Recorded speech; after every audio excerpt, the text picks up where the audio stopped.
Hello, everybody. Welcome to episode 22 of the Comic Room Pod. I'm your host, Spro, also known as Joshua, and here with me is Mr. Longbox, also known as Bob. Hello, welcome in, guys. Today, hopefully, a smooth, tight, scheduled podcast episode. Probably not. We can do this. Well, if this goes like our conversations, then no, because, one thing leads to another. It's already happening. Yeah, exactly. So we got a little bit of news. For those of you watching on YouTube, sorry, we only have one camera angle today. Because of the holidays, we're filming Sunday. And so this is going out in like 15 hours. So You don't want to splice together three different camera angles? No. You don't want to stay up all night? But to you audio listeners, it's no different. But today we have show and tell as usual. And we got Sleepers and head scratchers. Sleepers and head scratchers, that's last. And in the middle, we have a story time. Yeah, story times. Because yesterday we took an adventure. It was. Yeah, so I think, just show and tell. Yeah. So you're probably wondering what this is. This is part of story time. So audio listeners, there's a 4-foot statue of Batman here. And behind a poster that, I guess if you've never watched the videos, then you wouldn't know about the posters behind us. But there is a new poster behind. And so we'll talk about both these later. Mm-hmm. Why don't you go ahead and... my show and tell actually is also tied to story time, but I will save the story time part of it. I'll just say this is a new addition as of yesterday. Yeah. To the collection, and this is not something that you see very often, or maybe even that you want to see very often. But this is Joe Palooka, issue number 42 from March of 1950. You all see that all right there.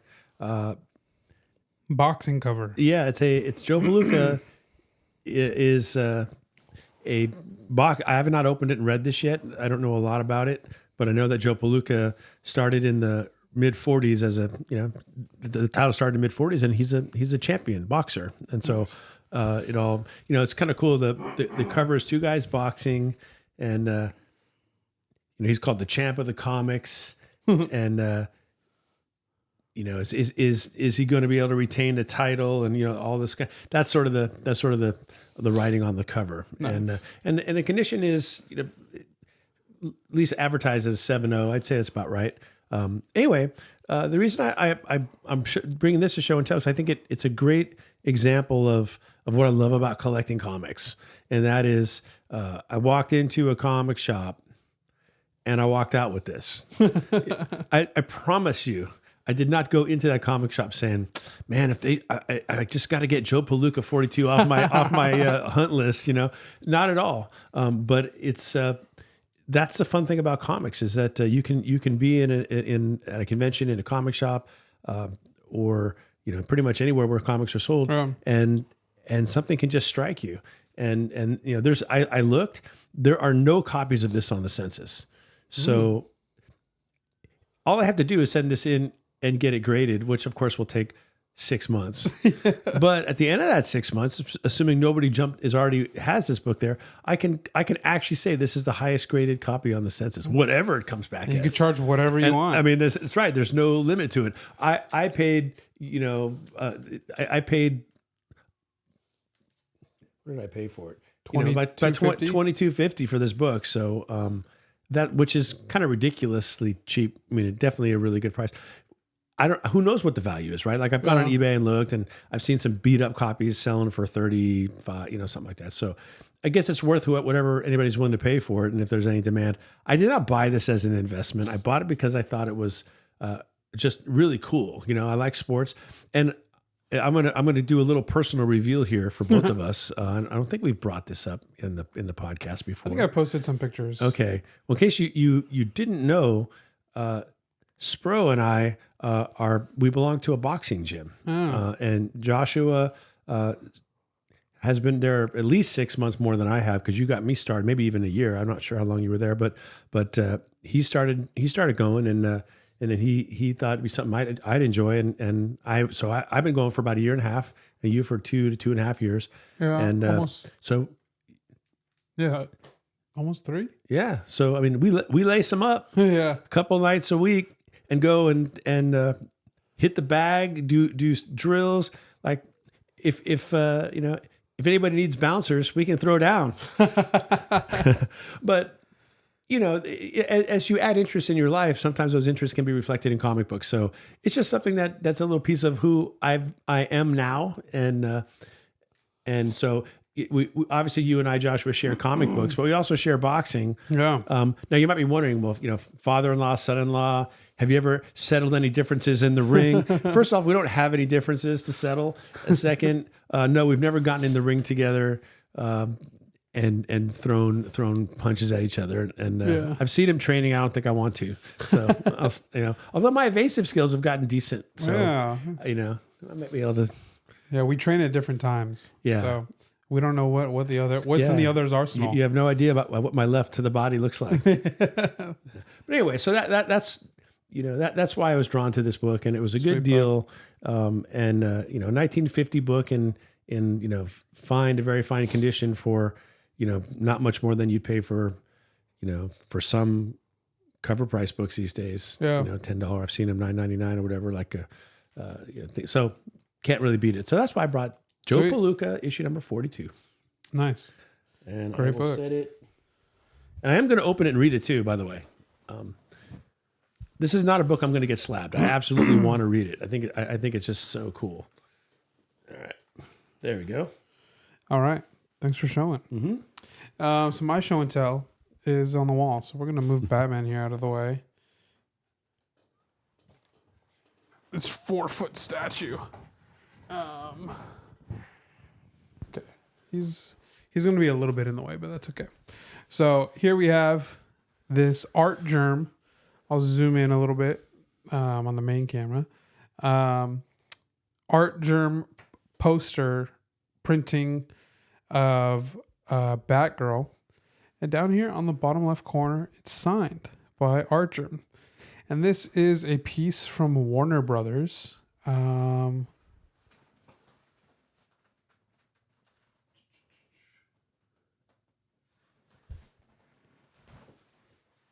Sorry, I was reading the thing. So yesterday, we'll get more into the story, but yesterday we went to a comic shop and they were having a 50% off sale. So Bob got his book for 50% off and I got this for 50% off. It ended up becoming an incredible good deal. But apparently the story is that the comic shop owner knows some studio people and they work for Warner Brothers, and occasionally they just bring stuff in because, Warner Brothers just like gifts the studio people stuff. Yeah. And they don't know, they might not be fans of this stuff. So they turn around and sell it to a comic shop and make a little bit of money. Excuse me. And this piece is, he thinks potentially could be a one of one. If not, it's a very limited print. Yep. Exclusive to Warner Brothers. So from what he says he doesn't think it's a cover and he doesn't think that it can be a cover. From what the studio exec was telling him, like it's just an exclusive printing that was made for Warner Brothers, probably to hang up in the hallways or something. Signed by Art Germ right here. Super cool. I've started collecting Batgirl this year, so when I saw this in there at 50% off, beautiful. It was like, I asked him, I was like, hey, is that 50% off too? He was like, yep. And I was like, cool, I'll take it. Yeah, I was standing right just a few feet away, and there was, you guys, zero hesitation. He just said, okay, I'll take it. Yep. Within, the words were barely out of his mouth, and that came out. And it was the right call. I think your wife is slightly more forgiving than mine. I'm not sure. No, it's actually, for you listeners, it's actually a very tasteful poster. She's fully, there's actually no skin showing at all except her face. Yeah. You're trying to throw that on me. There was some other ones in there that were. Yeah, I like there was a Huntress one that was cool too, but that was I think she was wasn't she wore like fishnet stockings or something like that? That's not flying. Yeah, no, and he had another one. I don't remember who it was though. He had 3 total. He had a Huntress, and man, I can't remember the third one that. He had. The one that there was a Gotham City Sirens up there. Oh, okay. And that was signed by whoever the artist was at Gotham City. Oh, no, I'm saying he had 3 art germs. Oh, yeah. I don't remember what the third one was. Yeah, there was a third one. I just don't remember what it was. But that was the best one for sure. Yeah. So this will probably be the last time you guys see this because I'm going to hang this up in my office. Not this office, but my other office. Yeah. And so, yeah, and same with this guy, this thing right here. So the question is, in your heart, is this the Robert Pattinson Batman? No, I think this is the light going on. I don't know. Oh, well. No, this is the animated series Batman. So does this actually light up? If yeah. That's cool. Yeah, press it. Let me hold it and then press this. Press this, just yeah. It should light up. Okay. Yeah. Oh, it could be off right here. Yeah, there you go. Press it. Oh yeah, it turned on. You just can't tell because the light. But I saw it. We got some powerful lights in here. Yeah, so. That's really. So he's got a switch on his yellow utility belt that actually turns him on. Yeah. Let me rephrase that. Turns on the power. Oh, so anyway, we're moving on. I looked it up, and he did tell me when I bought it that I need to replace the battery, and I saw it could just been like toy marketing, where they like Photoshop it so it looks perfect, but the light should be able to shine onto a wall pretty well and show the bat signal. Are you kidding? Yeah, but who knows if that's like that toy packaging where they make it seem like it's as strong as the lights that we got in here. I don't know. That's really cool. You're very creative as far as what might be possible to buy because that thing's been in there a long time and then you just said, hey, is this for sale? And you could tell he'd not really considered it ever. He just he thought about it and he said, well, yeah. Well, and I think he said, well, it wouldn't be like half off, but we had no idea what it could possibly go for. Well, he said, look it up and I'll give you half off whatever it's going for. Wow, did he really? Yeah. Man. And I found an offer up listing. That was all I could find. Everything else was like in Europe and like Canada and so the only American listing was there. Does his head swivel? Looks like it. Yeah, I think so. I'm not going to do it. You do it. Yeah, so and his hands too. Very nice. So I when I put him in here last night, I was like, I gotta put him somewhere in the room where it's not a jump scare. Because it's 4 feet tall. Like it's a small human, like a child or other, but how did your cats react to it? Did they walk in and kind of freeze? Well, I brought it in and I was expecting them to kind of be jumpy, but they weren't. So they can tell. Yeah. They were they looked at it for a second and they were over it. So the question is there a life-size Catwoman somewhere? Probably. I might be into it, but probably not. The thing Dara and I noticed about this though is his head is so small in comparison to the build of his body. Yeah, like his chest, his right pec is bigger than his head. I don't understand it, but anyway, I'm not mad. So this is gonna go to the office. That's gonna go to the office. Got another cool little black light. I'm jealous that you have a whole new space where you can put your toys and stuff. It's I'm out of wall space in my office. I can't bring any more comic book stuff home. I don't have any more shit. I'm gonna have to start edging away everything that isn't comic books to make room for anything else I want. Yeah. I don't have any more wall and I have no more flat surfaces. Life. So, the building where your office is? Yeah. Where his office is, you guys? There are vacancies. A handful, yeah. I mean, work from home. That would be kind of fun. It would be. You just have to make sure not by a window like I did.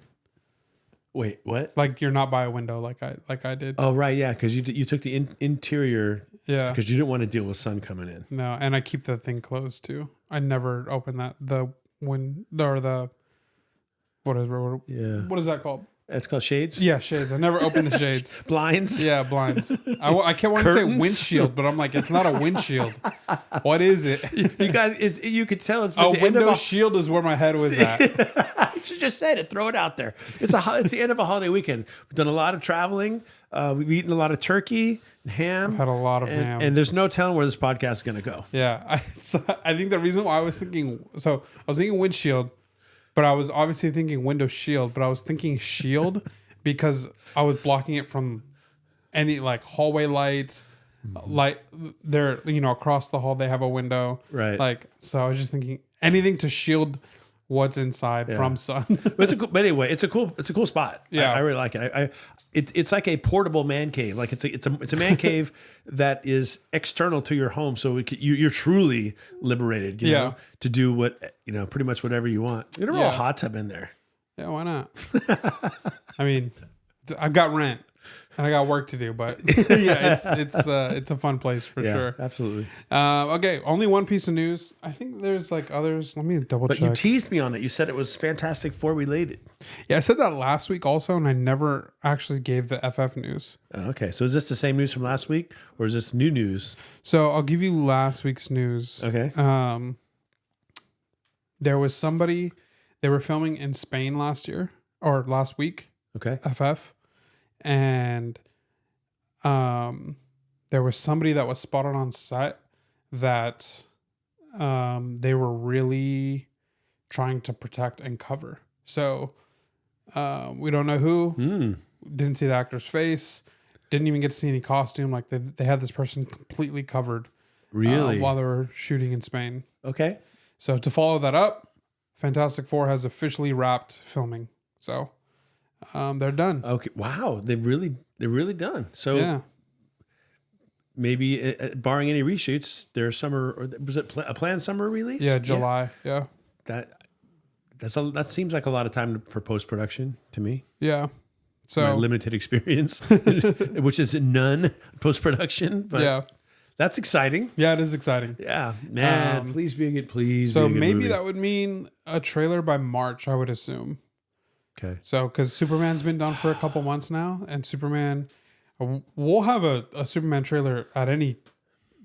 Pretty much, they think it'll be like the middle of December, but I mean, pretty much at any moment we could get any morning, I should say, because they drop in the morning. But so probably if you're, and by I really mean me, if you're thinking about any kind of key Fantastic Fours, you have 4 months to do it, because when that trailer drops, it's a 20% premium on just about everything. Yeah.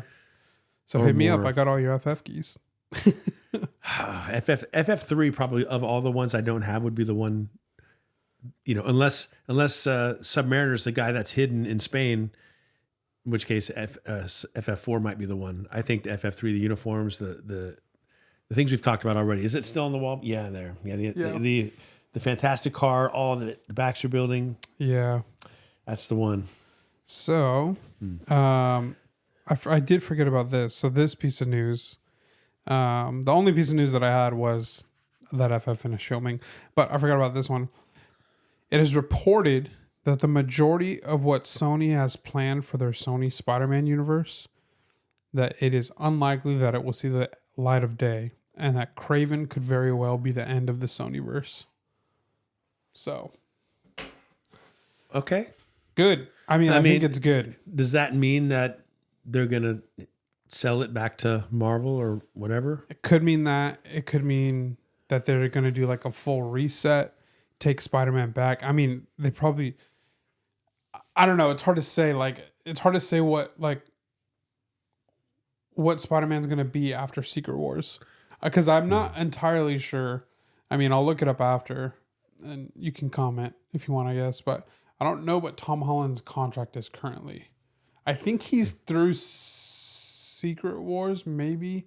But maybe he signed on for another trilogy. I don't know. So no more Madam Web. No more Madam Web. You're not going to get the sequel. We'll never see it again. Sorry, gang. So unlucky. Yeah, that's all of our news okay. for today. So pretty light week, holiday week. All the studios are on break, so It's fair. well, actually, one piece of news that's connected to FF. See, I said one piece, and here I am with 3 pieces. This I actually meant to connect this when I said that FF had wrapped. They had a wrap party, right? And Pedro Pascal. There was a picture posted with Pedro Pascal and somebody else, and they had like completely blurred. Like, remember in the like TVs in like the 90s, early 2000s, how it would have that like static. Yeah. They like put that static over this person's face. So it looked a little skinnier than Robert Downey Jr. I don't think it'd be him. Also, I don't think there would be much reason to hide Robert Downey Jr. Like, they already announced he's Doom. Yeah. So it's like, we pretty much expect him to be. At what capacity he'll be in the FF movie, I don't know. Yeah. But I think everybody's pretty much expecting him to be in that movie. Yeah, it's not a shock. Yeah. It's not worth hiding. Right. So, yeah, it seems like there's somebody else it could be the same person that they've spotted being hidden on set. I don't know. Franklin Richards, an older rendition. Who knows?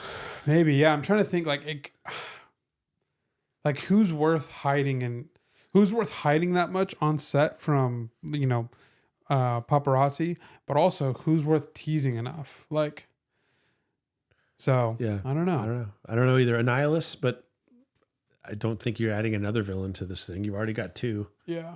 And I mean, that character it's not much of like you're not getting the general audience like, oh, Annihilus. No. Yeah. So, no. Well, I guess that'd be the fun of it. That's the fun. They're keeping it hidden because it's going to be unexpected. Yeah. So, okay, cool. So, yeah. Well, we got to book that, man. We're going to be there opening night whenever that movie for sure drops. We're there. For sure. And whatever they're giving away with the popcorn, I'm getting 2 of them. Yeah, I'll get one too. Yep. All right. So, story time. Yeah. Oh, wait. Yes. Story time. Right. Story time. So, if you guys remember, I think it was one of our first few episodes. We told a story where we went to Las Vegas to look at a collection. I'll throw up the picture of the thumbnail here in the episode, so you guys can go watch it or listen to it if you haven't listened to it yet. And for you audio listeners, I'll put the episode in the description so you guys can just see what episode it is.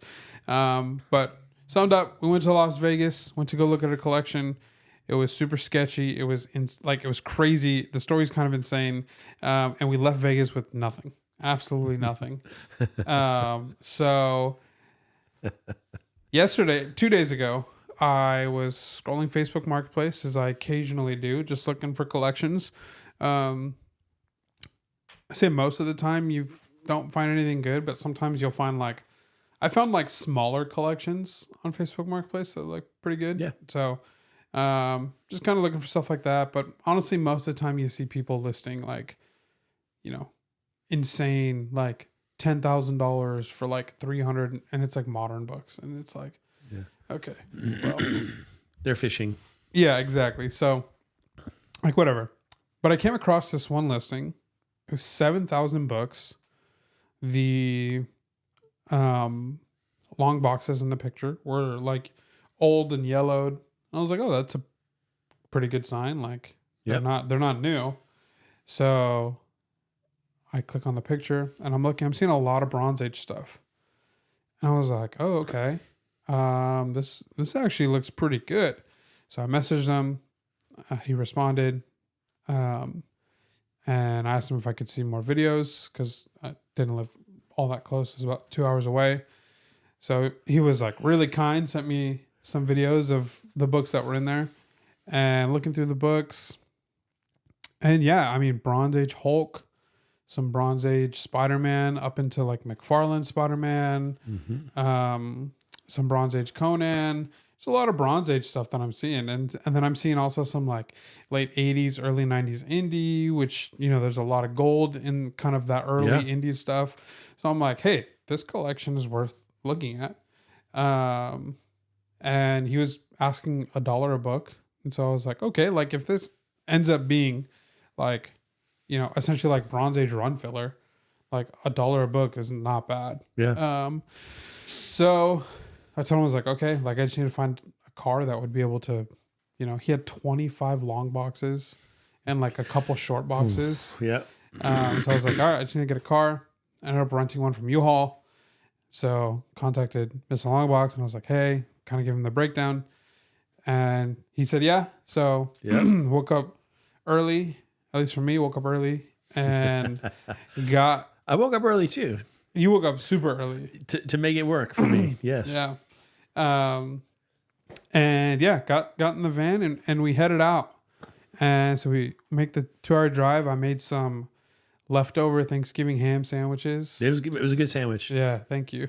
Solid. Yeah. It's one of our like favorite like my family growing up was just like making sandwiches with the leftover protein from Thanksgiving.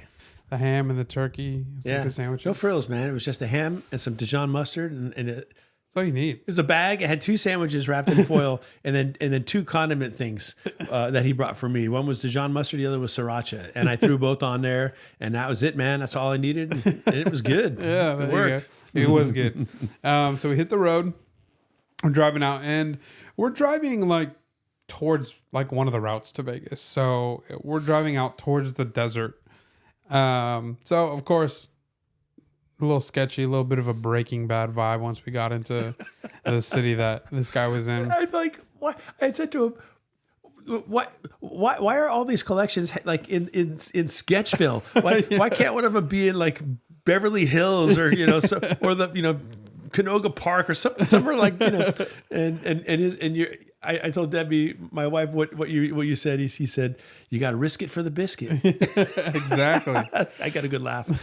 So, yeah, I mean, at least from what we ended up gathering, it just seems like that, like what is it? The like storage unit hustle, like there's people in the cities that, like, that's kind of what they do. Yeah. So we get there, every dog on the street is barking. I know. I'm like smelling my I'm sniffing my armpit. Is it me? What's happening here? Yeah. No joke. I think every dog that was on that street was literally the neighborhood lit up. Yeah. So get out the van. We're greeted by the gentleman. He was really nice. Yeah. Good guy. He really was a nice guy. Yeah. He let us in, and yeah, I started just looking through the boxes. Yeah. I mean, already it was a win because comparing to the Las Vegas one, the place we went, he only let us look at like one long box, and he wouldn't go down to his dungeon and get more unless we were going to commit to buying, and we had no idea. We walked into this place and they were all there. Yeah. And he's like, yeah, check them out. And so yeah, it was well lit, a lot of space, and he expected us to go ahead and thumb through them. And so it was a win already. Yeah. So, 25 long boxes. He just had them pushed up against a wall. So I was like, okay, I need to do this quick because I'm not trying to be in here forever. Like I had a schedule laid out for us, and I was like, and just for context, Joshua was being really kind to me because he knows my schedule, and this is a great adventure, and I'm always interested in going. I'd carved out, I got all this grading. I've got to get it done. The semester's ending. And and we were going back and forth on a text, and he said, well, this is you literally texted me, here's how we'll do it. Yeah. And which is why you had the sandwiches, because you were even thinking, well, we won't even waste time like getting food. Well, let's just like streamline this whole thing to try to make it work for me. So that's a big part of it also, just being quick and we did actually, when we left, we were totally on time. Yeah. Until we weren't, but that's later. So I pretty much had set about an hour to be there, which would be looking through the boxes and then loading up the boxes. I figured that would take about an hour.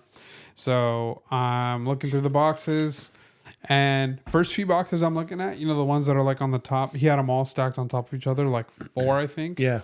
And, all the ones on the top row, they were like looking good. I was like, okay, things good. But then I was like, what's going to matter is the ones that are on the bottom, because the ones that are on the top are the ones that he's taken pictures of, the ones that he's posted, the ones that he sent me videos of. I was pretty much just like confirming, like, okay, this is what he sent me. I mentioned earlier he had a Bronze Age Hulk. So in the video he sent me, I saw Hulk 185, and I asked him if he could send me like a more detailed video of that box. I ended up only seeing up to 179, and then it skipped to 185. So then my thought process was, okay, so there's not going to be any major keys in there, but that still doesn't mean that there's like that like Hulk 179 is junk. Right. Like if it's $1 a book and these are Bronze Age stuff, that stuff is still like $10 to $20 depending on condition. We were hoping for like first Doc Samson at least, or first Wendigo, maybe something like that, right? From the Hulk run. So yeah, got through the good boxes, and then I started to get to the lower ones. And when I start to get to lower ones, that's when I realized it wasn't as it had seemed. To be fair, I don't think that this guy really knew much about comics at all. And I don't think he was like only showing like the Bronze Age stuff. And I'll get to why I think that is later. And so, yeah, I get to the bottom and then start seeing indie stuff, but that's like, it was like, what was it? Is that? Yeah, like Sergio Aragonés, the Gru the Wanderer and things like that started popping up. Like a full long box of it. If you're into Gru, there you go. And it is that kind of a cool run, but as far as value goes, it's like $1. I'm not paying $1 for. Yeah. And what would you say? I mean, I didn't look through more than 2 or 3 boxes because I'm running interference. I'm just talking to the guy because he was just sort of standing there watching. It was a little awkward. So I'm chatting with him, and Josh was going through all the boxes. What would you say the average, condition, 7, 8? Surprisingly good. Pretty good, yeah, right? I would say probably like 7+. Yeah.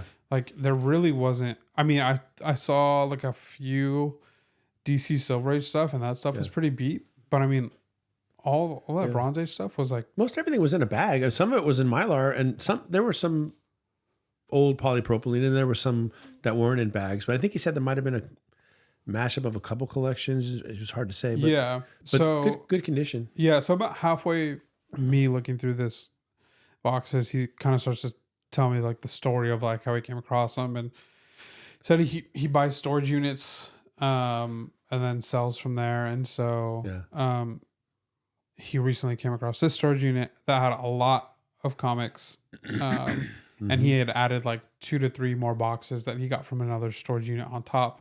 Right. So that's how he got to the 25 number. And hey, I mean, kudos to whoever was collecting, because they were buying like a wide range of stuff, like the indie. It was like a lot of Spider-Man, a lot of Hulk. There was a run of Albedo in there, but it started at about, I think, 7 or 8. It didn't, there was nothing. There was no Albedo 2 lurking in that pile, but it would have been amazing. Yeah. So once I kind of realized this is probably about 30% Bronze Age, like run filler stuff, and then 70% just dollar books. Just not even really worth the paper that it's printed on. Right. Then I realized, okay, this probably isn't worth it. So, why don't you just give your perspective of like us being in the house?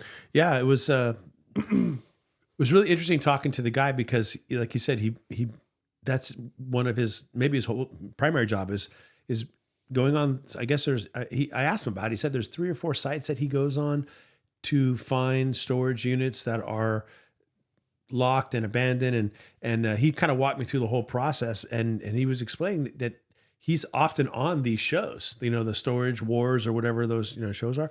So I want to go watch that. I'll probably see him on some of his. And he was explaining how the whole thing works and how the bidding sometimes it's they have, it's not real because they've already sold it, but they say, okay, let's bid some more so we can get it on camera. So that was kind of interesting. I talked to him about that. Yeah. As far as the comics go,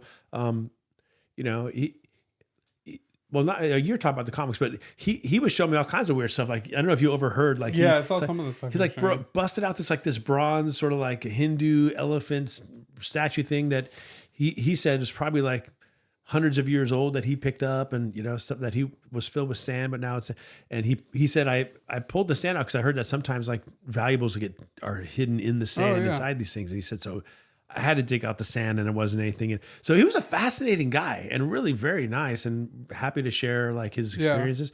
What were some of the comics that you saw? And I saw the McFarlane run of Spider-Man. Yeah, he did have that Action 1 McFarlane homage. Yeah. Which is a pretty nice book. Yeah. And then I think it went up to like 297, and they didn't have those key around 300 ones, but then it picked up at about 307, 308. And then, so those are solid. And in that same long box, I saw just post John Byrne X-Men, but really close to his run. So like issue 149, 150, 151, like those are good too, right? Yeah. And you know, a few I'm trying to think of what other, there was another decent set of books. There's a in there. box of Savage Sword of Conan. Yeah, there's a whole box magazine. of Savage Sword of Conan that was interesting.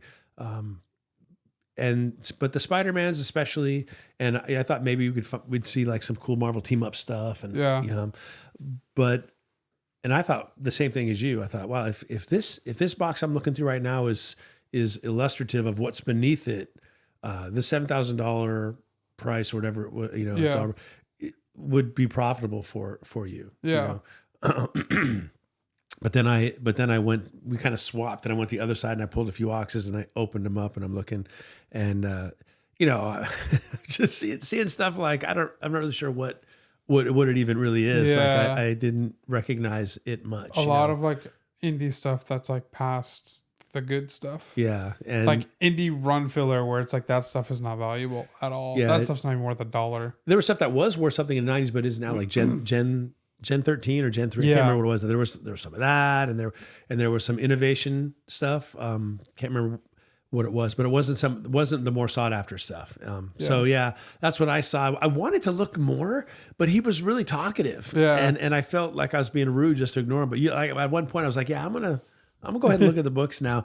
And he just kept on talking, Yeah, he kept talking, yeah. And so I didn't get to look at everything, but yeah, very quickly it sort of descended into, a lot of the 90s just mass produced stuff that, how many copies of almost said Alpha Flight of the second Deadpool were there? Oh yeah, a ton. 10 minimum. Yeah. Why can't I remember X-Force the name? One? X-Force One. Yeah. Yeah, there was a ton. There were several of those. So that yeah. But nothing. Like you said, there weren't going to be any major keys. But the question was something like that. You always wonder how long were these sitting in a storage? Because they were picked over. I say picked over. The guy chose to store, whoever stored them, the books that weren't the major keys. But if that was 20 years sitting in there, some of those could have become keys. Yeah. And that was the thing. Like, is there a Batman Adventures in here? Could there be things that didn't become big until later. Right. And that's what you're looking for. I didn't see any of that. Though. Yeah. So pretty much I kind of realized, okay, I'm like looking at like all the boxes and I'm like calculating just all the value of everything. $1 a book, the drive, renting a van. And I was like, I can't, like, I'll take the loss on a van, but I can't lose, $5,000 on the whole thing, because most of that stuff, like I said, 70% of that stuff I'm probably rebulking back out onto Facebook Marketplace or like donating to libraries or schools or whatever. So I tell him, I was like, hey, just give me like 5 minutes. I'm just gonna go out to the car. And so that's when Mr. Longbox and I went out to the van, and we were like, that's when I asked him, like, what did you see? What did you think? And then he was pretty much, what he had already said. It's like, there's really not much here aside from like, those boxes that he'd already shown you. I mean, if you owned a store and you had a lot of room, a retail outlet, and you could just take all those books and put them in a dollar bin, you'd still only break even. Yeah. And they wouldn't all just fly out the door either. Right. So then what you're looking at is, well, what books are there that wouldn't be in the dollar bin, and how would those fare in like a claim sale? Right. And I didn't see much there that really would merit more than maybe like a $20, $25 price tag in a claim sale. Not much at all. And so a lot of it too would just be like, well, here's 5 of this run for $30. And that's just a lot of work, man. Yeah. And I mean, that's what intrigued me most about, the videos and pictures I had seen was I was like, oh, this is like claim sale filler, like, which is good. Like, because, I just got an awesome Silver Age collection and I don't want to be throwing up, these big bangers after big bangers and like nice books. I want to, like, if I can spread that out as much as I can across, a couple claim sales, that'd be great. And have some nice Bronze Age or nice modern stuff to kind of throw in between, stuff that's still going to sell. That's not necessarily like $1 book, maybe like a 10, 15, affordable stuff that's kind of there for everybody. Yeah, different price points, Yeah, so makes that's it fun. That's what I was hoping the collection would end up being, but it ended up not being that at all. So after we reconvened, we went back to the house, and I found it interesting. He was standing on the porch, like we weren't allowed back in. You could tell that was kind of like the. Oh yeah, I didn't think about that, but you're right. He was sort of in front of the door. Huh? Yeah, so I think it was just negotiating time now. Yeah, so I had said, to be honest, like I couldn't give you what you want for kind of what you have. Yeah. And then he asked me like, okay, well, what could you do? And that's when I was like, okay, what I would do, I can't even tell him because it's not even anywhere close. Right. So I just gave him like a number. Like I basically like 50% of what he was asking. And I knew he still wasn't going to ask. And if he would have said yes, I honestly don't even know if I would have I still might've been like, well, wait a second. Let me think about this. Yeah. Even at half of what he was asking, it would have been, it would have been hard pressed to break even. I think even then, like you really start thinking about, well, how do I get that money out of these books? Yeah. What actually do I have that could possibly tally that number, even on a claim sale with all this stuff? And he was being really very, very, Joshua was being really cool about it too, because I heard you, I was standing to the side, just trying to pretend like I wasn't paying attention, just like flipping through my phone. Cause and mostly cause negotiations make me uncomfortable, to be honest with you. Anyway, but you're very good at it. And what Joshua said to him a couple of times, I heard you say, well, I don't, cause he was kind of asking you, what's your number, and you said at least twice, well, I don't want to seem insulting. I don't want to insult you. Which I thought was, kind, you're not, you got to try to make a deal that makes sense for you and for him. Yeah. So that was nice, but I'll let you continue to tell the story of the negotiation. Yeah. So I think I jumped ahead a little bit, but before he asked me what I would do on it, I think I'd asked him if he would do some of the. I was like, hey, if I can just walk away with the Hulk box, the Spider-Man box, maybe even a couple of that indie stuff, just because it's like cool and unique. Yeah. Like, I wouldn't mind that. So I asked him if he would part with some of it, and he it was like a firm no. Yeah. And that's why I was like, okay. And then that's when he asked, okay, well, what's your lowest, or like, what would you do? And then that's when I said, like, I don't know the number yet. And I said, but whatever the number is, like, I'm not meaning it to offend you. Like, I'm not. Yeah. Like, yeah. So then I started thinking, and I was realistically, I probably would have paid like $1,500 to $2,000 for that. Yeah. I feel like that would have been fair. And probably even still a little bit overpaying if it was for $2,000. But I knew that would have been offensive either way. So I was like, okay, I'm not going to say that. I was like, I'll cut it in half. And so I told him, I was like, I do 35. I said, the reason is, so I probably would keep less than half of what's actually there.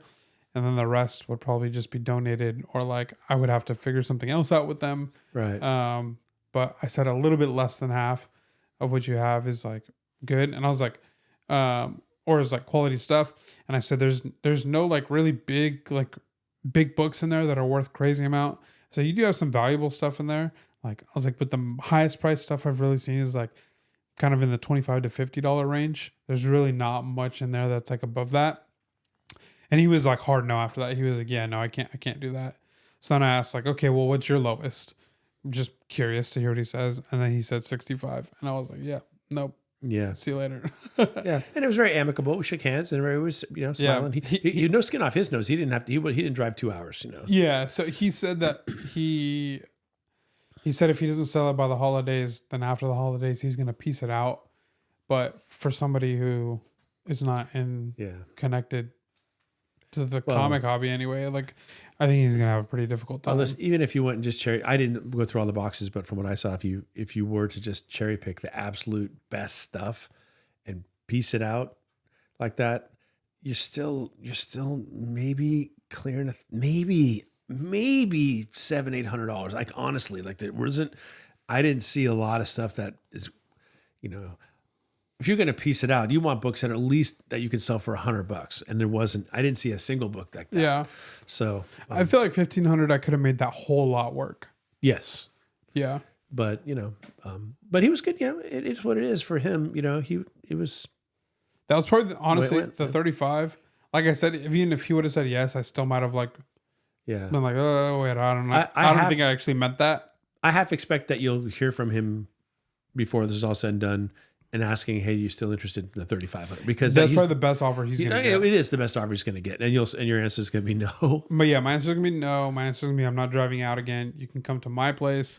And my offer is 12. Like, so yeah, that's about as good. It's really hard because you make the investment for the van, you carve out the time, you go, and you're really already in your mind thinking, I'm not doing this not to buy the books. Yeah. So I could see it on your face. You were sitting back and you were thinking before we went outside, and you had this kind of this look of concentration, but also consternation. It was like you were disappointed and frustrated that it wasn't going to work out like the way you had it. I was trying to figure out how to make it work. Right, how to make it work. Yeah. And because you don't want to go home empty-handed after all that, right? Yeah. But we talked about it a lot on the way home. You've had some incredible luck or fortune, or you've been blessed, it was some really great finds. Yeah.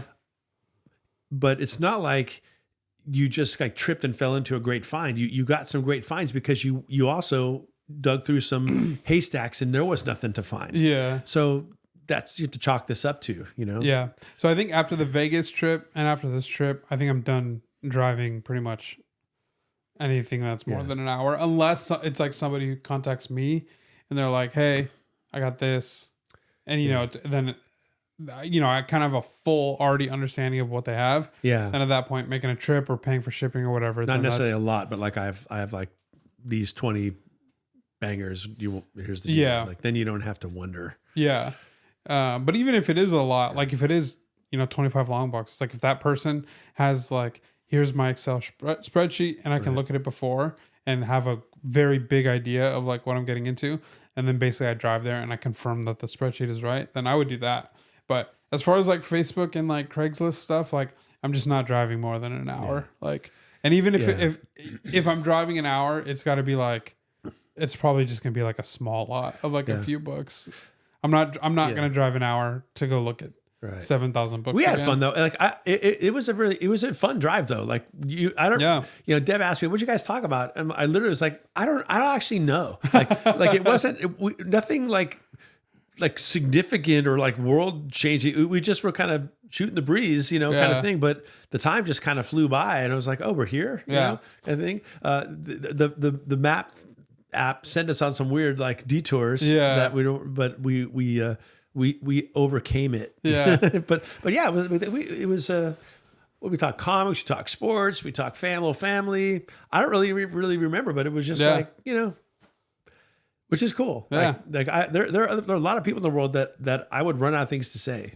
Yeah, for sure. But if you guys have been listening or watching this podcast for any length of time at all, or even if this is your first time, you could probably tell that Joshua and I are never going to run out of things to say. We just go.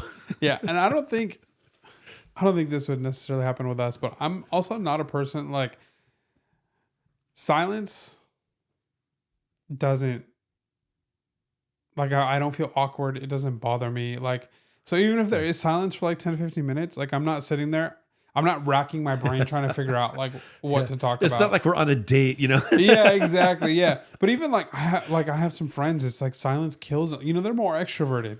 Yeah. And like the silence just like, stresses them out. It's louder than anything else to them. And it's like, it's okay. Like silence is fine. Like we don't have to force the conversation. Like we can, if we talk for 30 minutes and we're quiet for the next 10 minutes, like I'm not, that's no biggie to me. We didn't have any of that, but even if we did have 20 minutes of silence in the car, it wouldn't have bothered me. Yeah, I think we might have had that, like one of those times we came home from a convention because we were just exhausted. Yeah. You might like flipping through your phone, looking at what's like I think might bought a few things while we were driving. Yeah. But so that part actually ended up being really fun. But I don't want to jump ahead, but the day wasn't over. The day wasn't over. So shook his hand, told him thank you for letting us into your house and to look at the books. And we left. And there's just a feeling of like, for me, I was ready to spend. Like, right. Right. Like I had committed. I had talked to my wife. This money was ready to go. You were primed to spend some money. Yeah. So we're on the way home and we were like, oh, we're driving by one of our favorite comic shops. Had a detour slightly, but nothing crazy. Yep. And that shop, cruising through comics, north of LA, about 30 minutes outside of LA. John Cruz. About 30 minutes outside of LA. And yeah, made a detour. And that's where we got this. And that's where we got this. And one of the reasons why I love, that's where Bob got his show and tell. One of the reasons why I love that shop is I did an interview with him about a month and a half ago, and maybe 2 months ago now. And he just one of the best dollar bins ever. Like, it's really not even dollar bin. Like, if you're at a convention and you were looking at these dollar bin books, they're like $5 books, $10 books sometimes. Yeah, he allows for the opportunity for people who want to spend the time to get rewarded. Yeah.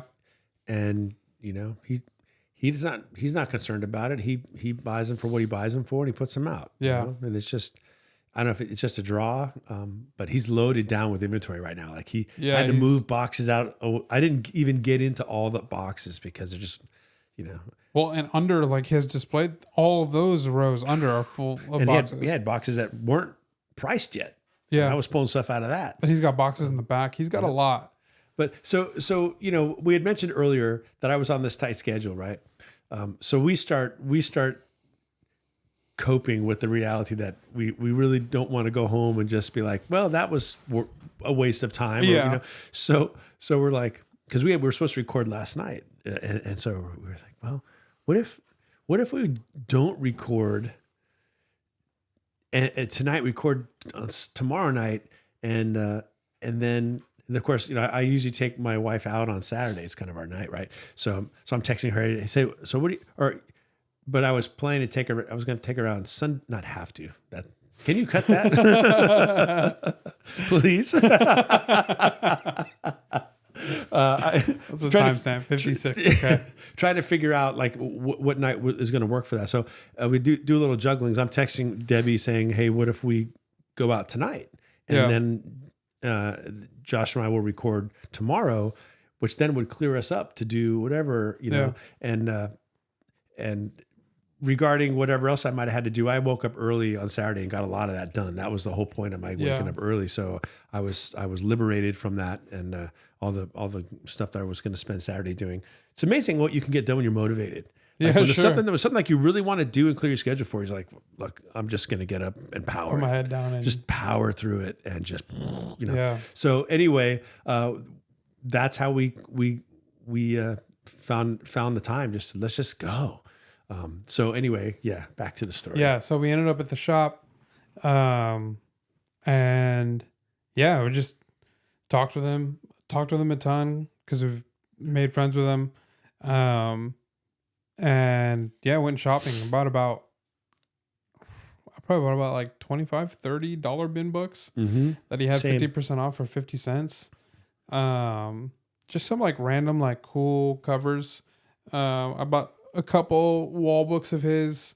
Some like he's a Joker collector, and he's liquidating his Joker collection, which he's got some crazy like golden age Joker stuff. Yeah. Serious. Like he said, he thought he had like maybe the third cover appearance of the Joker. The second cover. him. It was an early detective 60 something. Something like that. Yeah, I think that's right. It was in the 60s, which is it's crazy when you think about it. Yeah. I would have bought one of those, but because I know it's from his personal collection, I know he's not going to move. No way is he going to move. Much on those prices. When he told me he sold one of them, I said, "Did you?" It was funny. I said, "Did you lose a little bit of your soul when you did it?" And he actually he paused to answer that, and we had a good laugh about that. Yeah, and he said no after, and we were like, "Well, you had to pause." Yeah, I think. Are you sure? Yeah. And then he was like, "Yeah, there was a little bit of hesitation." We were like, "Yep, there was." So that was fun. I bought like a signed Tony Daniels cover, like the iconic one with like Joker's head like on the ground. A couple Batgirl covers, but this was the biggest stuff that I bought. Yeah. I just keep looking at it. I think that's such a great poster. And yeah, this 4-foot Batman statue. So yeah, I picked up probably about the same number of dollar bin books for half off.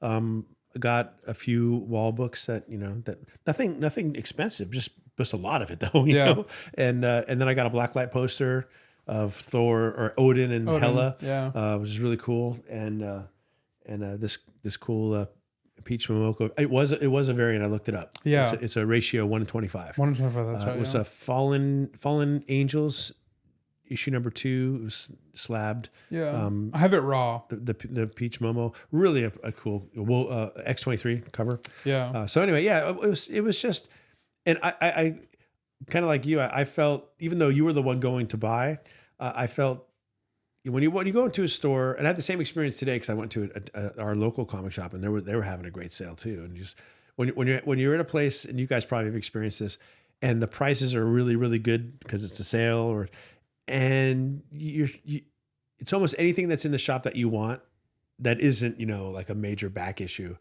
You don't really have to think about it. If you want it, you can just say, I'll get it, because it's it's cost the same as buying a brand new book. A book that normally would cost you $12 costs you $5 or $6. Yeah. So you just I'll take this, I'll take that, and you just bring it up, and that's pretty much how I felt. Yeah. And then even on top of all that, he still looked at totaled it all up, and then bulked it anyway. Yeah. It was crazy. Yeah, it was. Shout out to Cruisin'. Yeah. So go check it out if you live in the LA area. Dope shop. Yeah. Really. Super cool guy. Yeah. It's everything, right? Because you got your back issues, your dollar binge, you got some current, which you didn't used to have. And then all kinds of stuff like the Batman thing and posters and figurines and he has a couple more signed by Art Germ too, but this one's signed in pencil. The other ones were signed in pen. So yeah, pretty neat. Yeah. And then I went to our LCS today, and you guys, I had mentioned Jenny Frisson as one of my sleepers or whatever. I'm not sure what it was. Oh, it was Hot Takes, and I was saying she's going to be very collected. Yeah. Anyway, and I've got Frisson covers on my pull list at the shop. So I got a text from the owner of that shop, and someone had brought in a couple short boxes, and there was a ton of Frisson in there. And he said, "Do you want to check them out?" So I went there today and just rifled through, and I pulled out. You guys know I don't have any place to store the stuff. Yeah. I've said this already, and yet there I was handing the guy like 47 Frisson covers that I don't have, and I said, "Here, when the owner gets back in tomorrow, these are the books I'm interested in. Have them price them for me." Yeah. So we'll see what happens with that. I don't. It might not be. I don't want to spend too much, right? Yeah. But hey, if I believe what I said, then I really can't spend too much. If I really think the Frisson covers are going to be, what I think they'll be someday. Yeah. So then, we checked out. We grabbed a bag of Doritos and a drink, and we hit the road back home. And yep. Gatorade. Yeah. For me. Cherry Coke Zero. Yeah. There you go. Make it happen. Need a little bit of caffeine on the way back. So, but I wanted the Gatorade. I was like, that looks so refreshing. But yeah, I was like, I don't quite want a Red Bull. Like, I don't want. Yeah. I'm not trying to be like hype for the rest of the night, but I need a little bit. I need a little something. Yeah. So we dropped the van off. My wife picks me up, and we just go out and grab. We ended up getting ramen. We just went to ramen. Nice. So it was. We were both kind of tired, so we didn't like hang out. We just went, ate, then we went home. But then it was like going home from a convention, because I spent the next couple hours, with them on the couch, the TVs on, wherever. I was just cataloging all the books I bought, just putting them in my database, bagging them. Don't you love doing that? Like, it's just a lot of fun. I don't have a catalog for my PC. Well, I do look at them when I get home though, but I need a catalog for my PC. I have a catalog for my inventory in the office, but not here. Well, it only helps you if you actually have access to it when you're out. Yeah. And I didn't have access to it yesterday. Remember, I was like, I can't believe I didn't send myself. So I ended up buying duplicate. I bought a few duplicates, and there's a couple I didn't get. Remember when you showed me those David Mack Daredevil covers? I'm like, oh, I have that one. I didn't have it. Well, I grabbed I grabbed a couple. So. Okay, I was issue 23. If you, I'll be back down there in a couple days, so maybe I'll swing by again. Yeah. It's dangerous. If I go there again, I'm going to come back with another haul. Where am I going to put these books? Yeah. I got to talk to Rohan again, because he's the guy who does all that discipline, right? And he's like, yeah, my whole collection is a short box. I'm like, I envy you in a way, because my collection is like, I don't want to tell you how many short boxes, but I'm running out of room. So that's the story. Fun day. It was a lot of fun. It was a failure that we redeemed a little bit. Yeah. And we knew it would be a fun story, no matter what. Like, no matter what happened, it would be a good story to bring to the podcast. Yeah. So, that's that. Next we're off to Sleepers and Head Scratchers. Yes. I remembered. You did. I was going to let you do it this time. Sleepers and Head Scratchers. So you have the work of a head scratcher. Yeah, I have it. And I have the work of a sleeper. It is a book that I have, but I didn't pull out. So I'm going to cut this so that I can pull it out. All right. We are back at it again. Yep. With Head Scratchers and Sleepers. Mm-hmm. Took a bathroom break and had to go pick up the slab from my closet because I forgot to grab it before. So why don't you kick us off with Head Scratcher? So my Head Scratcher, and apologies to all Spider-Man fans. Okay, I know you're all going to think this is because... Do you own this book? I do not own this book. Oh, okay. If I did... I thought you were about to... I am, but I don't own it. Okay. I don't own it. I own a facsimile of it. I owned it when I bought it, off the rack or whatever back in the 90s. Did you buy this today? No, I have it. I have the reprint. If I did own this book, I would sell it like immediately. I'm not saying this is not a desirable book. Okay, it's a cool book. It's the iconic. Like it's a gorgeous pose for Spider-Man. But here's why this is a head scratcher to me. And it's on two levels. One is aesthetic and one is economic. All right. The aesthetic is, as much as I like this right here, when I'm, by the way, this is Amazing Spider-Man 300 for you listeners. I'm sorry. Listeners, yeah.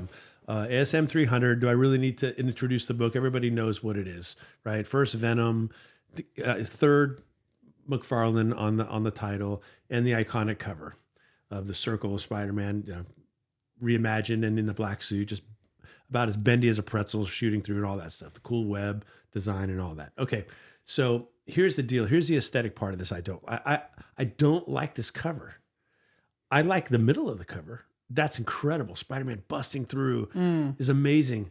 But the 300s behind, I always thought was not very aesthetically pleasing. And look no further than issue 301. Which is the same cover without the 300s. Yeah.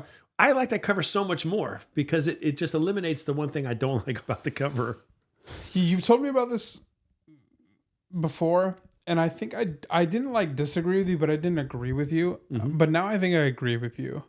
I think I was in the middle. I think I just hadn't given it much thought. I can appreciate the iconicness of all the homages that covers had, both in without the 300 and just homaging the motion that Spider-Man is in. Yeah.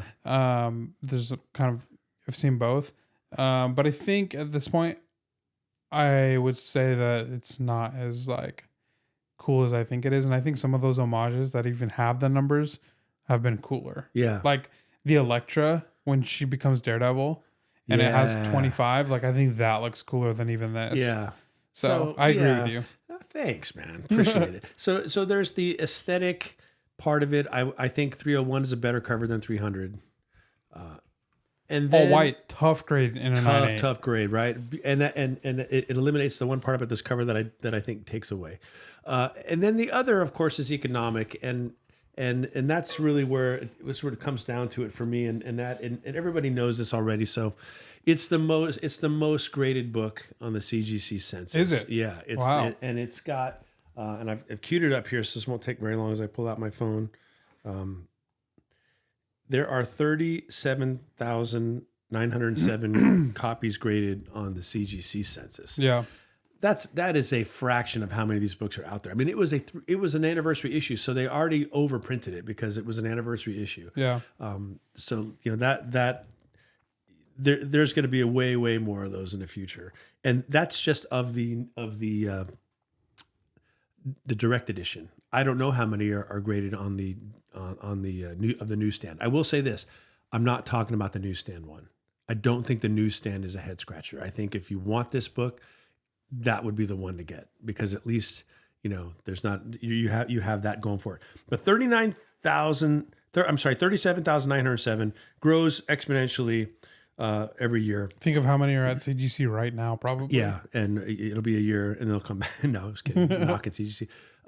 There are 1,674 9.8s, 4,414 9.6s, 5,032 9.4s, 4,086 9.2s, and I'll stop after this. 3,612 9.0s. How many 9.8s again? 1,674. I expect that number to be higher, actually. Yeah. So if you're talking about something that's kind of investment level, and that's debated, of course, you were saying like top 10%. If you're at a 9.6, you're in the top 20%. Wow. So it has to be a 9.8. Incidentally, there are 10 9.9s. Oh. So if you have a 9.9, you can forget everything I'm saying. Sure. Right? Obviously. And that's the highest grade is a 9.9. There are 10 9.9s in existence. Also, I should add, there are an additional 354 signed 9.8. And that number's going up because McFarland's always signing. So really there are about 2,000 9.8. So you can imagine like 9.4, there's 5,000 9.4s, but there's 1,163 9.4s signed. So there's a ton of them signed too. Yeah. So anyway, it's just a book that, what's the value of it? How much does it cost? I have that information right here. The cost, hang on, sorry. There we go. The fair market value of a 9.8 is $2,600. Mm. If you have a 9.9, it's 13,500. Yeah. That's your albatross, right? That's out there. And then after that, it's $850 for a 9.6, $625, and down you go. I would not buy it for $2,600. If I had 9.9, I'd sell it for $2,600. I'd be stoked to sell it. Yeah. And I think it's a great book to own. I just wouldn't own it at that price. Yeah, sure. I would just own it to own it because I think it's cool. That's why I own it in a facsimile. Someday I'll buy it. I'll buy it raw for $500, and it'll probably be like a 9.0 or 9.2, maybe even higher. But I'm not going to spend $2,600 for a 9.8 because there's just too many and a lot more coming. Yeah. I know that people will disagree with me. If you own this book in a 9.8, you should be proud of the book. It's an amazing, iconic book, and it's the first Venom, and all that stuff. But to me, it's an easy head scratcher at $2,600. Wow. So sorry, Thanks for Spider-Man sharing. fans, not knocking the book, just the price. Yeah. Oh, sorry. 1 second. And if you're thinking I'm just salty because I used to have it and I traded it, you might be right. Well, you had a bunch of them. Yeah, I did. Quick sports news. Not great for you. CMC apparently is not returning to tonight's game because of a knee injury. So That's just par for the course for the 49ers. I think there's more players on the team who have been hurt than who haven't been hurt on the team. Yeah. Stars that have missed time. Hopefully he's not significant. But What's the score? 21-3. I mean, Well, who's winning? Oh, sorry, the Bills. yeah, of course, because we don't score touchdowns. I forgot. We can't score in the red zone. Yeah. I mean, also to like not your benefit, the 21-3. I thought I read it backwards for a second. You guys are playing in snow. California team playing in snow. Like you're just not going to win ever. It's hard to win in Buffalo ever. Yeah. In general, it's hard to win in Buffalo, and Yeah. then add snow in there. Good night. Look, man, the season was over last week, and arguably the week before. Yeah. At this point, any longtime fan of a franchise knows you're actually hoping your team doesn't win because look, this is not a Super Bowl team. Yeah. It's injuries. You say whatever you want. I'm thinking about the draft now. Yeah, sure. So go ahead and lose the rest of the games, get a decent draft position. and have a good draft and retool. That's pretty much it. I've made my peace with it. Yeah. But I hope CMC isn't significantly hurt though. Hopefully not. Yeah. But he's not returning tonight. So I guess we'll see probably after the game or tomorrow morning. Yeah. All right. So I had the job of a sleeper. I think I've done this before, but a lot of our sleepers head scratchers are kind of paywalled behind members. Which, speaking of which, Mon Comics is the channel's first member. So shout out to Mon. Thanks for being a member. Since we're talking about Mon, I got one more shout out because I was on a claim sale. I broke my claim sale fast this week, and I put in an offer for a book, and I put it in, no response. I put it in again, no response, and then it was Brandon Mon who saw that I was getting filtered and reposted my offer, and I ended up getting the book. So Brandon, man, thank you. Good dude. I will probably bring that book into show and tell in the next week or two. Nice. All right. So my sleeper book is Avengers issue 8, the first appearance of Kang. From a non, well, I guess it doesn't even matter, but okay. Anyways, first thing I'm gonna say, this book has tanked. Okay. The price that I paid for this book compared to what it is today, I think is cut in half. Ow. Yeah. Painful. I think I actually saw a 7.5 copy today for what I paid for this copy.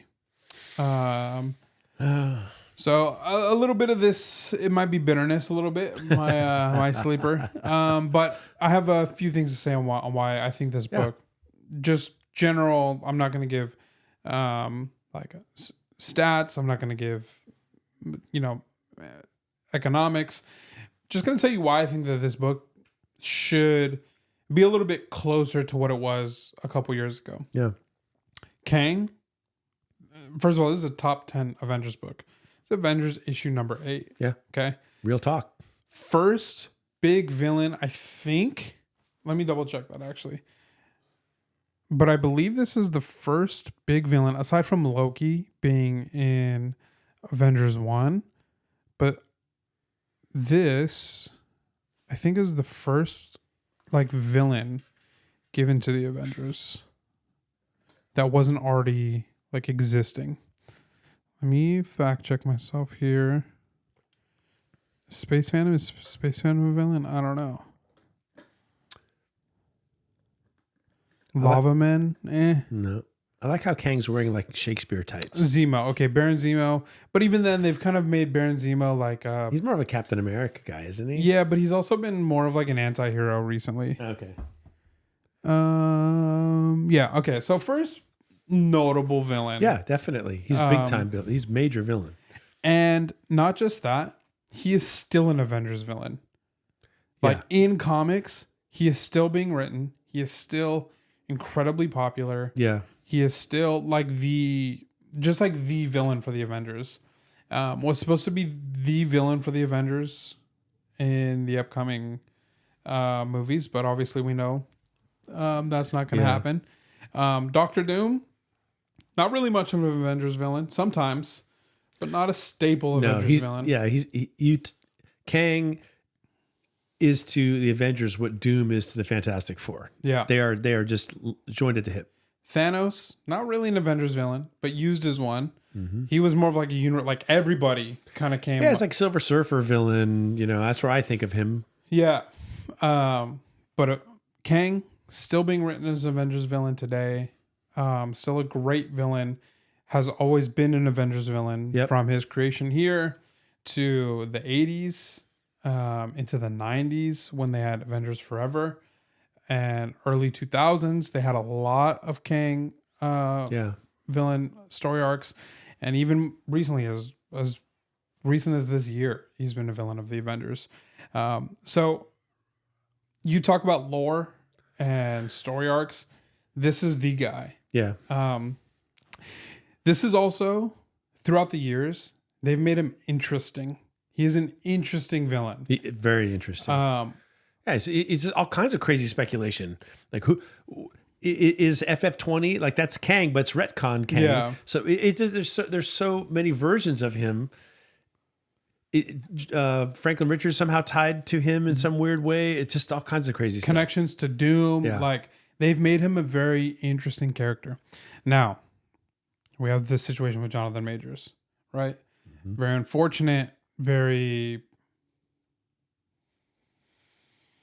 I don't even know. Like, just the situation is so kind of a little unfair and reactionary, honestly. Yeah, I would say he needed a unanimous decision to be innocent.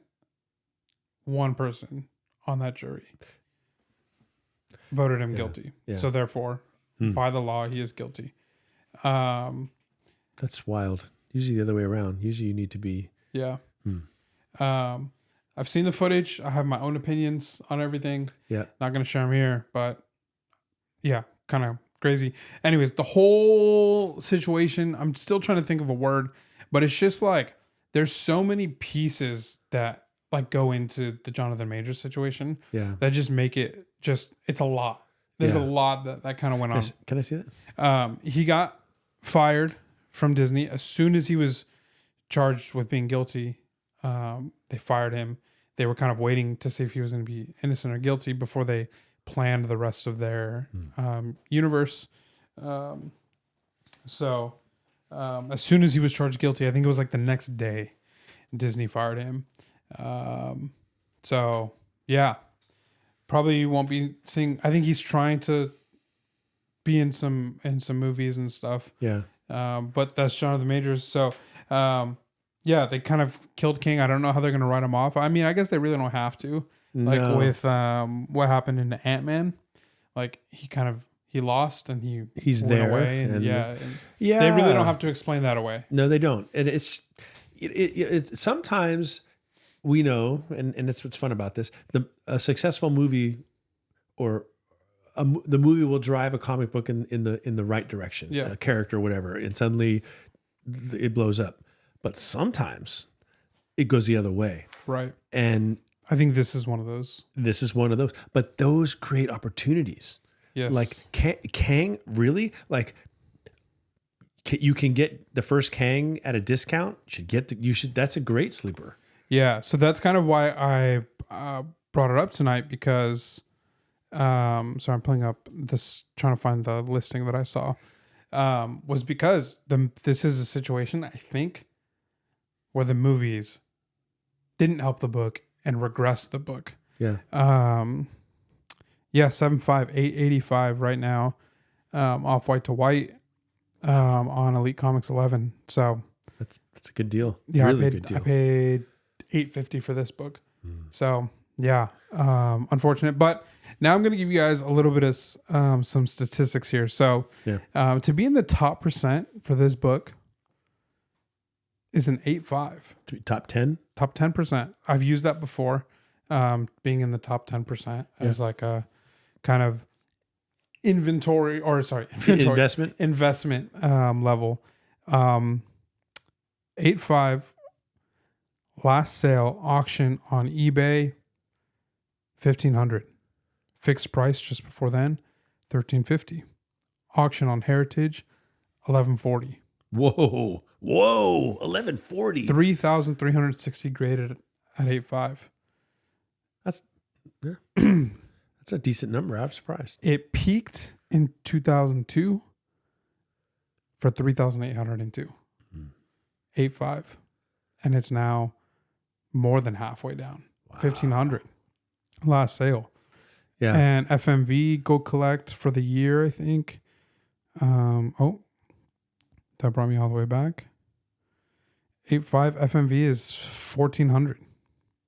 Sorry, 110 on the census. I said like 3,000. Yeah, it was like 3,000. Sorry, 3,360 is total. Oh, okay. I was gonna say, wow, man, somebody's hoarding. Yeah, no. Sorry, minty comics. Sorry, yeah. All right, that makes more sense. How many did you say? 100. 110. Okay, that's very, very reasonable price for that. So book. I'm gonna go from 9.8 to 8.5 here, just reading census. Yeah. 4, 16, 96, 33, 94, 42, 92, 88, 90, 110.85 for 1,400. Yeah, Pretty good. that's a Pretty good good price. I think that the book has a long way to run. sure. I mean, yeah, I gave you guys the reasons earlier. The number one Avengers villain, probably I didn't do this homework, but I'm guessing the number one, like most written, just from thinking of like story arcs. I can't think of a villain. Doom, maybe.